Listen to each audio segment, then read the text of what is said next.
Vamos a empezar con, vamos a hablar acerca de la membrana plasmática. Vamos a empezar con las generalidades. Primero vamos a hablar acerca de la definición, ¿ya? La membrana plasmática, ¿qué es? Una bicapa lipídica. Entonces es una bicapa lipídica dinámica. Entonces, vamos a tener que la membrana plasmática va a ser una bicapa lipídica dinámica. El grosor va a variar. Normalmente, ¿cuánto es? De 5 y 10 nanómetros, ¿no? Sí. Delimita la célula y define su identidad. ¿Por qué? Porque de acuerdo a la forma de la membrana lipídica o la estructura de la membrana lipídica, de la membrana plasmática, va a ser el tipo de célula que se puede encontrar. ¿Se acuerdan que hablamos de las aquaporinas, de los nucleosomas, los poros? Es exactamente cómo funciona esto. ¿Sí? Es una aquaporina, les presento la aquaporina. Bien. Va a regular también el intercambio molecular. Esto es a través del glucocáliz, que nos va a permitir la permeabilidad selectiva. O sea, ¿qué va a significar? Voy a dejar pasar a unas moléculas y a otras no. Simple, ¿no? Tú pasas, tú no pasas. ¿Por qué? Porque nuestros enlaces no son compatibles o no lo detecta de forma adecuada. Póngase que hay una toxina y tengo un glucocáliz que es justamente esta célula, la puede defender. La toxina entra, el glucocáliz lo detecta y no lo deja pasar porque va a intoxicar la célula, ya tiene la información ahí. Va a participar también en lo que viene a ser la señalización celular por medio de los por medio de los receptores, también por medio de la adhesión, ¿no? Como hemos hablado con lo que viene a ser el sistema de la adenilato ciclasa y de la proteína G. Ahora, como ya habíamos mencionado, van a haber estas excepciones, las arqueas, que es la membrana con lípidos de enlace éter. Entonces, acá tenemos esto, la monocapa de las arqueas, ¿no? Tenemos la bicapa. En el caso de las arqueas es una monocapa. En sí debería ser una bicapa. Pero ¿qué pasa? Acá hay una conexión entre ambos. El enlace éter lo que provoca es que se unan ambos fosfolípidos de las arqueas, ¿no? En sí, ¿por qué? Porque hay una cara externa, hay una cara interna, hay una cara citosólica y una cara extracitosólica. Pero por la misma forma del enlace hace que se hunda. Entonces hay un aumento en los niveles, uno, de lípidos y los enlaces éter hace que se unan. Porque por sí debería ser dos, separadas, pero se vuelve una, ¿no? Por el enlace. Ahora, como les mencioné, ¿esto para qué les sirve? Porque le da mayor estabilidad en condiciones extremas. También tienen estos liposomas que son organelas dentro, ¿no? La estabilidad les sirve para aguantar y evitar su desnaturalización y aguantar temperaturas altas también. Entonces no es que se sancoche la célula por adentro como un huevo, sino aguanta, aísla. Ese tipo de enlace sirve para aislar la temperatura y estas células pueden sobrevivir, ¿no? Bien, entonces vamos a tener también lo que respecta a la teoría celular, vamos a tener una ampliación. Esto, no, chicos, esto es un error. Ya, ahí está. Dentro de la estructura vamos a tener el modelo de bicapa simétrica. Una disculpa, hubo un lapsus ahí por el tema del Canva. Ya, entonces vamos a tener el modelo de la bicapa simétrica. Esta es una bicapa. Listo. Clásica. Entonces vamos a tener una capa extracitosólica y una capa citosólica, ¿no? La capa extracelular, la cara extracelular y la cara intracelular. Entonces acá vamos a tener proteínas, pueden ser integrales, transmembrana, periféricas, y en este caso vamos a tener glucolípidos y glucoproteína, que es esta zona, ¿no? Glucolípidos es una serie de cadena de glucosa que se inserta directamente en el fosfolípido, en la parte lipídica del fosfolípido, y en la otra, por ende, sería que se inserta a nivel de la proteína. Después vamos a tener dentro de la cara interna la fosfatidilcerina, que esto nos permite dar el movimiento de las flipasas, ¿no? Las flipasas permiten que cambie. ¿Y esto por qué se da? ¿Por qué lo está marcado de menos? La fosfatidilcerina se encuentra en la capa interna.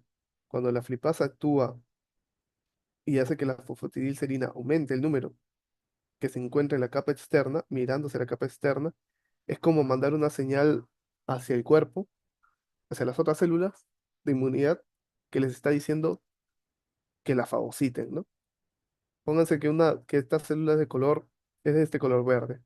Entonces, lo que van a ver las otras células van a ser que la célula es verde, no van a ver la célula verde, verde limón, ¿no? El color limón. Entonces, cuando empieza a ver esta asimetría lipídica a través de las lipasas, por ejemplo, cuando empiezan a aparecer las células del cáncer, como medio de protección, las lipasas empiezan a actuar moviendo la fosfatidilcerina hacia el exterior. Entonces, va a venir las células de natural killer, ¿no? Van a observar y van a ver que esta célula que debería ser verde es de color limón, empieza a ponerse más clara y dice, algo anda mal. La célula está mandando su señal al exterior para decir que algo anda mal, que esa célula está mal y que debe ser destruida, fagocitada. Entonces, así es como se comunican por medio de células inmunitarias también, a través de la detección de la fosfatidilcerina en cara externa. Y después vamos a tener también acá los filamentos de actina, que como ya había mencionado, se unen directamente a lo que viene a ser, por medio de anclajes, se unen a través de la cara interna de los fosfolípidos, ¿no? De la membrana interna. Después vamos a tener acá esta proteína integral también, puede tener diversas funciones, puede tener función de señalización celular, puede tener función de difusión facilitada, puede tener función de transporte de bombas, y listo. Ahora vamos a hablar acerca de las funciones de la membrana.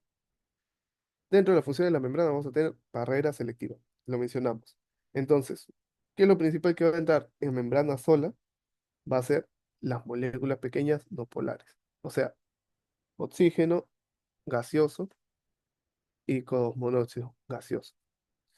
Y moléculas impermeables también, ¿no?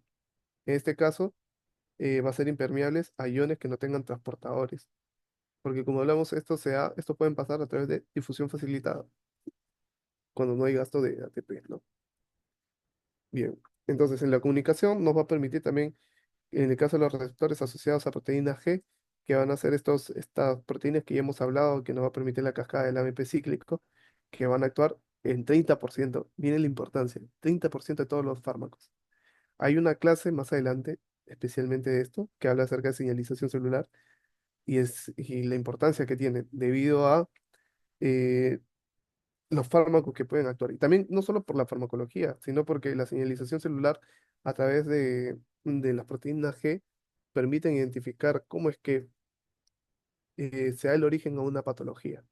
Recordemos que antes de que exista patología a nivel visual, o sea, antes que podamos observar a nivel macroscópico, todo sucede por alteraciones en lo que viene a ser el metabolismo de la célula, que se expresa en alteraciones primero a nivel de estructura celular y luego se manifiestan ya como clínica, la clínica visual que podemos observar, ¿no? En los pacientes.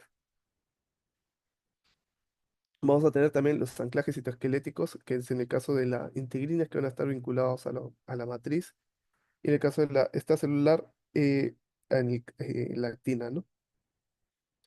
Ahora, dentro de esta, acá tenemos un caso que es el de fibrosis quística. Y en el caso de la fibrosis quística va a ser una mutación en el gen CFTR, que es una proteína de membrana, que lo que va a causar es un defecto en el transporte de cloro. Ahora, para la fibrosis quística, como vemos acá, falla el gen, empiezan los proteasomas, empieza a haber, puede haber varios orígenes, ¿no? Pero lo que estamos hablando acá es de la mutación del gen de membrana. Entonces, este gen de membrana muta, entonces me da una proteína de membrana ineficiente, alterada, mutada, y va a haber un defecto transporte de cloro, como observamos acá, defecto del transporte de cloro, que nos da la enfermedad, que se manifiesta como fibrosis quística.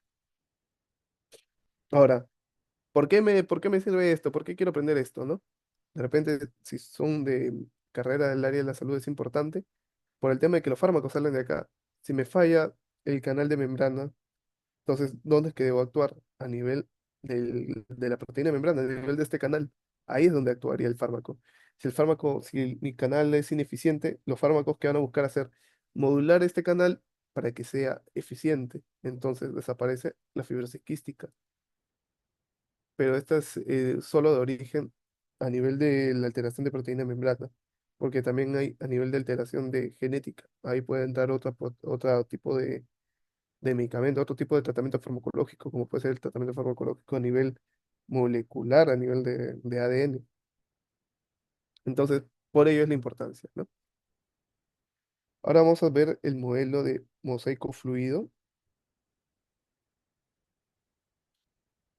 Bien, en los conceptos, primero para saber qué es el modelo de mosaico fluido, qué es el modelo clásico, el modelo que siempre vemos, que hemos visto desde siempre de la membrana lipídica, va a ser que son estructuras dinámicas donde las proteínas y los lípidos se mueven lateralmente en un plano bidimensional.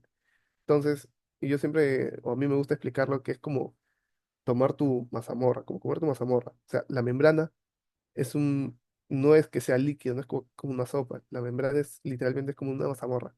Entonces tú puedes tener en la mazamorra tus pasas, tus canelas, ¿no? Que se mueven alrededor. Tú mueves la cuchara, se mueve, pero no pierde la estructura. Es lo mismo en las células. Las células van a tener esta membrana que no van a perder la estructura, son consistentes. La membrana es consistente, no es algo ligero, no es algo que se lisa fácilmente.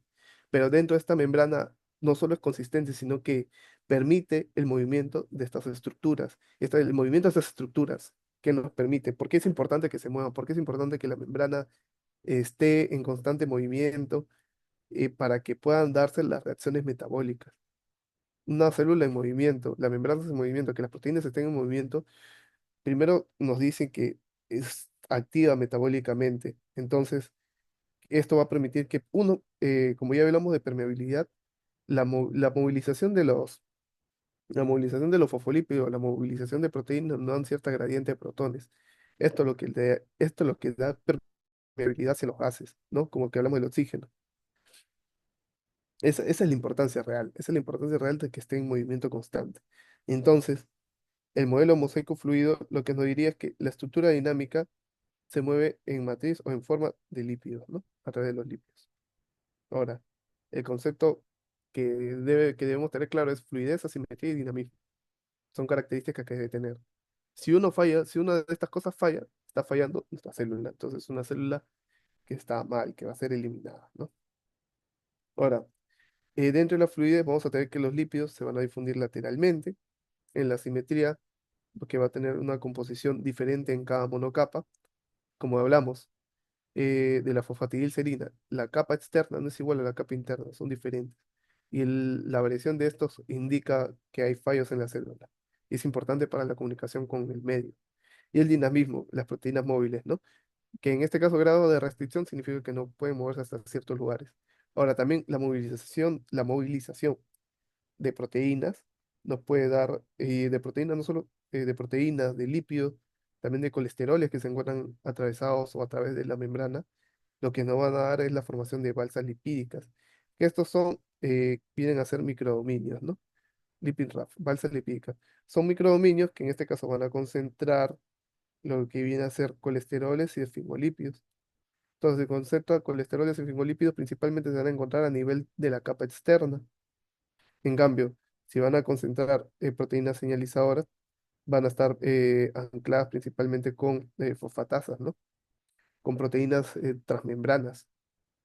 La movilidad de proteínas también, en inglés FRAP, ¿no? Lo que va a permitir es ver qué tan reactiva metabólicamente es una célula. Entonces, a esta movilidad de proteínas, a las proteínas también por eso se le marca con fluorescencia, con el tipo de observación de células o de movimientos de células, o sea, de movimiento de la membrana celular que hemos visto en la exposición anterior, para ver qué tan activa metabólicamente es una célula. Entonces, los receptores de membrana van a recuperar la movilidad en segundos, ¿no? Esto es en caso paren. Porque si para, por ejemplo, para, tenemos a la membrana, ¿no? La membrana para su movilidad. ¿Qué es lo que va a pasar si para? Los procesos metabólicos de señalización van a parar también. Entonces la célula se vuelve inerte, es como estar congelada, como si lo hubiéramos tomado una foto, la célula se congeló. Pero que se haya congelado la membrana no significa que no sigan los procesos internos. Los procesos internos van a seguir estando. Pero el hecho de que no haya movilidad de membrana, no haya movilidad de proteínas, no haya movilidad mm, a nivel de la membrana que permita esa comunicación, lo que va a hacer es que tarde o temprano, más temprano que tarde, la célula entre en un proceso apoptótico, por el tema de no poder expulsar, no poder secretar, no poder excretar los residuos oxidados que tienen de los restos metabólicos. Y también la poca comunicación con el exterior también hace que las células del exterior vean que algo está fallando en esta célula, a nivel de organismos pluricelulares, claro. Ahora, dentro de la composición, vamos a ver que vamos a tener dos, ¿no? La distribución básica, que va a ser la de los fosfolípidos. En este caso, en los fosfolípidos, vamos a tener que va a ser 75% fosfolípidos, va a ser el principal componente estructural. Vamos a tener también el colesterol, que es el regulador de la fluidez, los esfingolípidos, y que van a ser 5% que van a ser encargados de la señalización celular. Ahora, el colesterol es importante porque acá va a haber una variación. A mí me gusta recordar, o por lo menos pensarlo así, los fosfolípidos tienen un doble enlace. Esto es lo que le da también la fluidez, lo que permite que no se estén empaquetando todo el rato, ¿no? El empaquetamiento de fosfolípidos a nivel de membrana lo que provoca es anulación del metabolismo, básicamente. Se anula el metabolismo, lo congelo, lo paro, lo agarro. Pero esta membrana, esta doble enlace, permite que no se peguen. No se peguen. Es como tener la pierna estirada, entonces no se pegan. Los fosfolípidos no se pegan. Están moviéndose, pero no se pegan. Entonces le da la fluidez. Y el colesterol está ahí también, está justo en medio para que no se peguen. O sea, ayuda a que no se peguen también. Por ejemplo, pónganse que se separa uno o se juntan demasiado, ahí está el colesterol para evitar esto y aumentar la fluidez. Pero en el caso de las bacterias, no hay doble enlace. O sea, tenemos el fosfolípido, pero son enlaces simples, no hay doble enlace. Entonces, si no hay doble enlace, es como tener personas paradas así juntas, como tener una caja de fósforos. Están todos juntitos, empaquetados. Eso se va a mover, eso no se va a mover.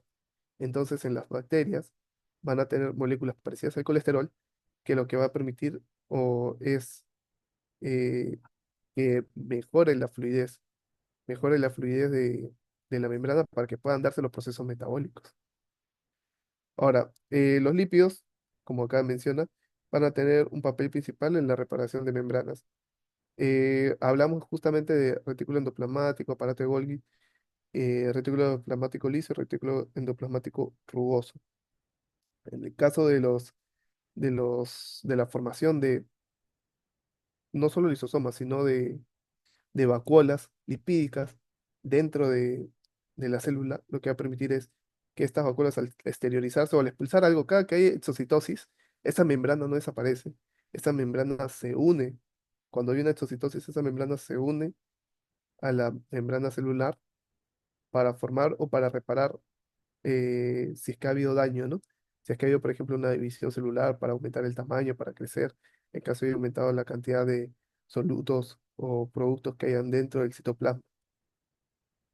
Después vamos a tener también, como ya mencionamos, los fosfolípidos, que es la parte principal, la fosfatidilcolina, que va a permitir síntesis en vía de Kennedy. Esto se va a dar a nivel de citosol. Después vamos a tener la cardiolipina, que va a ser exclusiva de las mitocondrias, en este caso de la membrana interna de las mitocondrias. Bien, acá tenemos el glucocáliz, ¿no? Justamente, ya hablando de los carbohidratos a nivel de membrana, el glucocáliz se va a encargar, como mencionamos, primero protección mecánica y después el reconocimiento celular, más conocido en el sistema ABO. Lo que tenemos en el sistema ABO es muy parecido a esto. Vamos a tener peptoglicanos, glucoaminoglicanos y glucoproteínas que nos van a dar la variabilidad de los eritrocitos. Entonces, esto es importante para la donación de sangre. ¿Por qué? Porque el glucocálico, como dije, permite el reconocimiento celular. Entonces, en caso reconozca una célula diferente, o puede reaccionar haciendo apoptosis, o en caso sea una célula que, de inmunidad atacando esta célula, ¿no? Ahora, lo que vienen a ser las proteínas de membrana, vamos a tener dos tipos de proteínas. Primero, las proteínas integrales. Las proteínas integrales van a atravesar la membrana, van a ser bombas, por ejemplo, la bomba de sodio-potasio, y vamos a tener los dominios hidrofóbicos también. En este caso, lo que se dan en los dominios hidrofóbicos, en su mayoría son proteínas transmembrana eh, de tipo alfa. Ahora, hay algo que también, las proteínas en barril, recuerden que siempre son beta, en su mayoría son beta. Proteínas en barril, las que están en forma de canales son beta. y las proteínas que vemos como serpenteando son en su mayoría enlaces alfa, ¿no? Para poder diferenciar. Ahora, después vamos a tener que las proteínas van a regular, o sea, son unidades de superficie como regulan la forma celular y las unidades de superficie, como la anquilina. Acá tenemos estas proteínas que se van a encargar de reaccionar ante la señalización celular. Por ejemplo, la proteína C y la proteína D vendrían a ser lo más parecido a una proteína G. Se encuentran incrustadas a nivel de membrana y lo que nos van a dar es una ruta para la señalización. Ahora, en el caso también de esta, vamos a tener acuaporinas, que es transporte específico del agua, y los canales iónicos que van a tener su selectividad por tamaño y carga. Esto nos van a, este tipo de proteínas, ¿sí? No necesariamente las acuaporinas, sino en general los canales iónicos, nos permiten también dar lo que viene a ser el transporte a través de la membrana. Entonces, el transporte a través de la membrana van a ser dadas gracias a de este tipo de moléculas. Ahora, siguiendo con lo que respecta, vamos a ver el transporte a través de la membrana, ¿no? Algo también que se puede agregar es que, por ejemplo, tenemos las acoporinas, ¿no? Si las acoporinas transportan netamente agua y hablamos acerca de que debe haber una gradiente proteónica al inicio, ¿no? Hablamos acerca de una gradiente proteónica. Entonces, la selectividad de las acoporinas va a ser específico al agua, pero traducida, o mejor dicho, se podría decir, que va a ser exclusiva, va a ser excluyente de protones, ¿no? Entonces, la coporina va a tener un efecto de exclusión de protones. Entonces, va a entrar el agua y las moléculas proteónicas van a ser excluidas. Y los canales de iónicos van a depender también de los protones, de los electrones, más que todo. ¿Por qué? Porque depende de los voltajes. Entonces, son voltajes dependientes, como es en el caso de las células, los miocardiocitos modificados, que funcionan para la transmisión de señal eléctrica a nivel cardíaco. Ahora, en los transportes a través de la membrana. Bien, vamos a tener que en sí la difusión simple se va a dividir o se va a mantener por la ley de Fick. La ley de Fick, en sí, este es el fundamento físico-químico.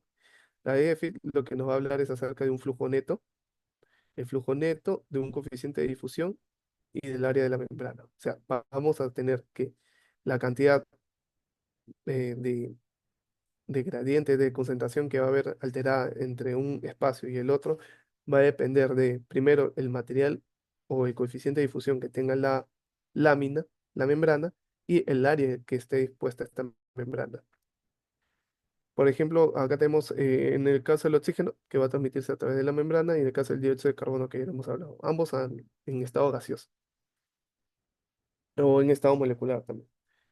Ahora, las limitaciones es que solo se puede para moléculas pequeñas, ¿no? Por ejemplo, la urea pasaría, el etanol pasaría. Y acá podemos observar lo que viene a ser la difusión. Como vemos, depende también del tiempo de exposición. Entonces, es algo que acá no se habla en la fórmula. En la fórmula se habla acerca de la difusión. La ley de Fick habla acerca netamente de la difusión y del cambio de las concentraciones de un espacio hacia el otro. Pero en cuestión de tiempo, también vamos a observar que va a haber un cambio en lo que vienen a ser las concentraciones. Entonces, en caso de moléculas más grandes, como habíamos mencionado que esto solo sirve para etanol, urea, moléculas pequeñas, moléculas gaseosas como es el oxígeno y dióxido de carbono. En el caso de moléculas más grandes, vamos a tener que también va a existir un mecanismo molecular, pero para la difusión facilitada. En este caso vamos a hablar de transportes de tipo ping-pong. Estos transportadores de estilo ping-pong van a ver, ¿por qué se llama ping-pong? Porque están cambiando todo el tiempo. Entonces es un cambio conformacional que va a ser alternante. Listo. Eh, También que se van a saturar en altas concentraciones de sustrato, ¿no? Entonces se saturan y ya no actúan. Son fácilmente saturables. Entonces, esta molécula lo que se van a encargar es también de facilitar, hacer el paso más sencillo de lo que vienen a ser las moléculas, pero se van a saturar, ¿no? Un ejemplo de esto, creo que acá está. Bien, bien, entonces les cuento. El ejemplo de esto vendría a ser la GLUT. Un ejemplo es la GLUT en los eritrocitos, pero uno más conocido sería la GLUT4. ¿Dónde se encuentra la GLUT4? Vamos a tener la molécula de insulina. Entonces, la molécula de la insulina va a activar unos receptores, donde se van a encontrar, donde van a reclutar la GLUT4 desde la vesícula. Va a aumentar, la GLUT4 lo que permite es que aumente la captación de glucosa, entonces la glucosa va a pasar, va a tener la formación o el cambio conformacional alternante. Entonces la GLUT4 va a empezar a cambiar y la glucosa va a entrar al adipocito o al músculo, ¿no? Pero esta se va a saturar fácilmente. Ahora, ¿qué va a pasar? En las patologías en las que se ve alterada esta GLUT4, lo que puede hacer es que pueda haber una resistencia. Al estar sobreactivada, como dijimos, este tipo de receptores, este tipo o el mecanismo celular por el cual los transportadores tipo ping-pong que dan en difusión facilitada son fácilmente saturables a altas concentraciones. Entonces, esta es la explicación por la cual existe lo que viene a ser la resistencia a la insulina. Entonces, si bien la resistencia a la insulina, como mencionamos, se manifiesta a un nivel macro, a nivel de clínica, la explicación molecular es por medio de las propiedades físicas de las moléculas. Las GLUT, todas las GLUT son transportadores tipo ping-pong. Entonces, son saturables a nivel de altas concentraciones. Y justamente como hay altas concentraciones de glucosa por exceso de insulina, lo que va a pasar es que se va a empezar a saturar las GLUT. Y al saturarse las GLUT, ya no tienen acción metabólica, que no permiten el paso, básicamente se cierran y empieza a haber la resistencia a la insulina. Ahora, vamos a tener también un transporte activo. Dentro del transporte activo vamos a tener dos tipos de transporte, el primario y el secundario. Uno va a ser ATP dependiente y el otro va a ser acoplado a gradiente. En el caso del ATP dependiente, por ejemplo, tenemos la ATP sodio-potasio, que en este caso que va a permitir el sodio, tres sodios se van a liberar hacia el exterior y dos potasio van a entrar al interior, ¿no? Este caso por medio del ATP hidrolizado. ¿Qué significa? Va a romper. Básicamente rompen el ATP. Cada que digan hidrolizar en bioquímica, en biología molecular, en biología celular, es romper.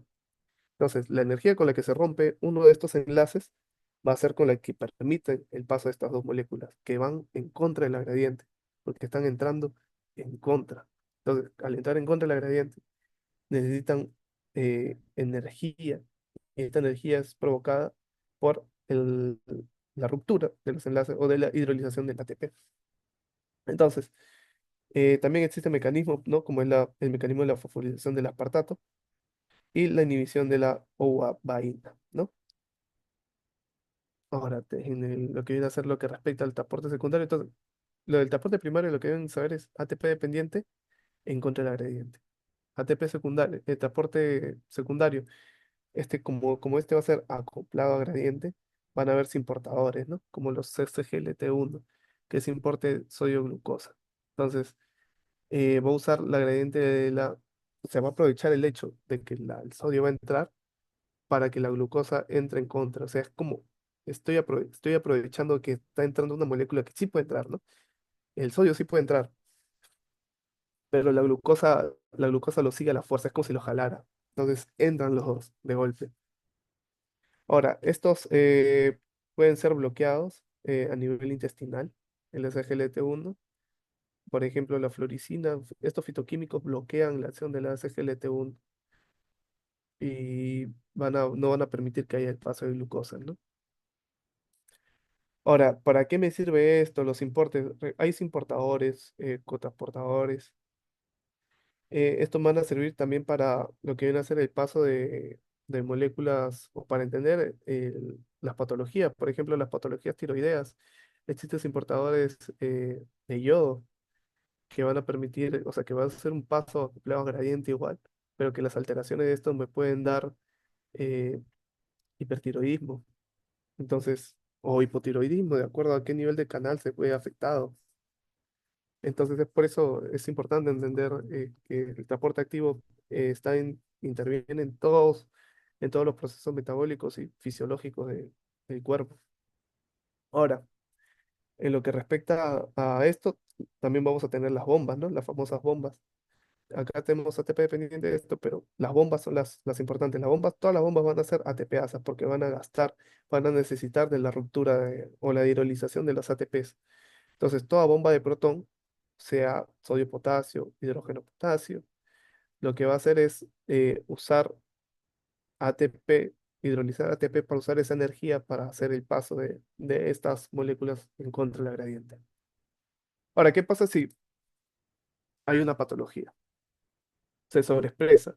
Toda patología puede ser por sobrefuncionamiento o mal funcionamiento. O sea, y en ambos casos es ineficiencia, pero uno es por sobre y el otro por infrafuncionamiento. En caso haya una sobre expresión, por ejemplo, de las bombas también actúan a nivel de la gastrina, ¿no? De la expresión de la acidificación del estómago, porque existen las bombas de hidrógeno potasio. Entonces, estas bombas lo que van a liberar es una bomba de protón que va a liberar ácido, ¿no? Entonces, si hay una sobreexpresión, un sobrefuncionamiento de estas moléculas, lo que puede generar es una acidificación total del estómago. Entonces, va a generar un microambiente para o bien infecciones por lesión o bien generación de tumores. Y en caso haya un infrafuncionamiento, generaría alteraciones a nivel de la digestión. Entonces, justamente también para actuar acá existen los inhibidores, ¿no? Por ejemplo, si yo tengo gastritis, ¿cómo funciona cómo es que me da la acidez? ¿Cómo es que tengo acidez? Hay un sobrefuncionamiento de las bombas. Las bombas están trabajando, trabajando, transmitiendo hidrogenios en contra del la gradiente. Bla, bla, bla, bla, bla. Hay una acidificación terrible en el estómago. Pero yo sé, porque yo llevé mi curso de biología molecular, que eso funciona por medio de bombas. Pero entonces, ¿cómo actúo si es un sobrefuncionamiento de bombas? Porque está pasando hidrógeno. Entonces, inhibiendo. Ya entiendo la causa a nivel molecular. Entonces voy a crear una solución a nivel molecular. Entonces necesito algo que detenga esas bombas. Un omeprazol. El omeprazol funciona así. El omeprazol es un inhibidor de bomba de protones. Justamente por eso. Los protones son los hidrógenos que están plum, plum, plum, plum, entrando, ¿no? Acidificando. Entonces, el omeprazol lo que va a hacer es entrar e inactivarlo. Entonces se inactiva y se reduce mi acidez. Y entonces, así esa es la utilidad de entender todo esto, todo lo que vienen a ser los mecanismos biomoleculares. Ahora bien, siguiendo con los ejemplos, y acá tenemos una vista general de todo lo que hemos visto, de la difusión simple, la difusión facilitada y la difusión mediada por proteínas. Recordemos que la mediada por proteínas vamos a tener dos tipos. La que no gasta ATP, que es la única, que es la facilitada, y la que va a gastar ATP, ¿no? Que van a ser, que pueden ser las bombas, que van a entrar proteínas de forma agresiva, o que pueden ser las acopladas, que van a entrar proteínas pero por arrastre. Y ahora vamos a hablar acerca de los mecanismos de lo que viene a ser la vesiculación en membrana plasmática. Entonces, al hablar de vesiculación, vamos a hablar de endocitosis y de exocitosis. Dentro de la endocitosis, vamos a hacer que va a estar mediada por la clatrina. Ahora, el reclutamiento de clatrina, lo que va a pasar o lo que va a hacer es, van a ver sus subunidades de triskelion. En este caso son cadenas. Lo que me importa es que son tres cadenas, tres cadenas, tres paracadenas, tres cadenas medio pesadas y unas tres cadenas ligeras. Estos van a formar estos canales pentagonales, hexagonales, y lo que va a pasar es que la clatrina va a unirse, va a haber este reclutamiento, y lo que me va a dar es la activación de la nitamina, ¿no? Entonces, esto me sirve principalmente porque la endocitosis en sí es la ingesta, el mecanismo por el cual todas las células entran, o sea, la célula inguye algo y hace pasar hacia adentro, pero el reclutamiento de la creatina y de la dinamina lo que me permite es, primero, uno es hacer la vesiculación y el otro es hacer que la vesícula pase y se separe de lo que viene a ser la membrana lipídica. Entonces, por ejemplo, los receptores, ¿no? La creatina, un ejemplo vendrían a ser los receptores LDL. Entonces tengo el receptor, quiero engullir el LDL, y cuando lo engullo, para que una vez engulla ese LDL, yo quiero que se vuelva una vesícula dentro del citoplasma. eso se mueva. Lo atrapo, lo engullo y lo vesiculo. Lo separo, corto esa zona de la membrana para vesicular hacia adentro, para que pueda pasar de repente por procesos de fagosomas o actúen los lisosomas. Pero para engullir necesita la acción de la dinamina. Y acá tenemos otra vez la caveolina y la balsa lipídica, ¿no? De la que ya hemos hablado. Entonces, la caveolina van a ser las invaginaciones que van a estar ricas en esfingolípidos. Acá se pueden depositar también ciertas moléculas, pero estas invaginaciones no son invaginaciones que van a vesicular, sino van a ser invaginaciones en las cuales van a haber depósitos de moléculas. Entonces, ¿cómo me va a permitir? Van a ser básicamente centros de detección, centros de control. Es como si fuera, es como un órgano de la célula, un órgano más. Entonces, acá van a estar agrupadas un montón de caveolina, fosfolípidos, fingolípidos, colesteroles, van a haber proteínas también, y esto me ayudará a detectar de forma más eficiente, de forma eh, más específica el tipo de proteínas que van a haber o el tipo de moléculas que van a haber al exterior de la célula. Entonces, esta también es una de las funciones de las balsas lipídicas. Eh, Ahora, dentro de la exocitosis, vamos a tener también lo que viene a ser la formación de los complejos trans-SNER, que estos trans-SNER o la maquinaria SNER van a ser complejos que van a tener cuatro o van a formar cuatro hélices, ¿no? Acá vemos uno, dos, tres, cuatro hélices. Entonces, ¿para qué me sirve? ¿Para qué me sirve esta formación de la maquinaria SNER? Uno, que primero vamos a formar, va a permitir la formación de vesículas. Entonces, yo quiero formar una vesícula, formo el Wessner, ¿no? Vesícula Wessner. Después va a actuar sobre una proteína o sobre la membrana diana, la zona en la cual va a ser expulsada, y la sinatotagmina, que va a ser un sensor de calcio, va a actuar por medio de la exocitosis regulada. Esto, si bien está en el Cooper, también lo pueden encontrar en el Lodish, de forma más extensa. Entonces, el mecanismo de fusión por el cual va a pasar es que se va a formar este complejo. Acá tenemos los componentes, pero se va a formar el complejo SNER. Y el complejo SNER lo que va a hacer es aproximarse a la membrana y va a producir una hemifusión, que básicamente es unirse a, primero, monocapas lipídicas.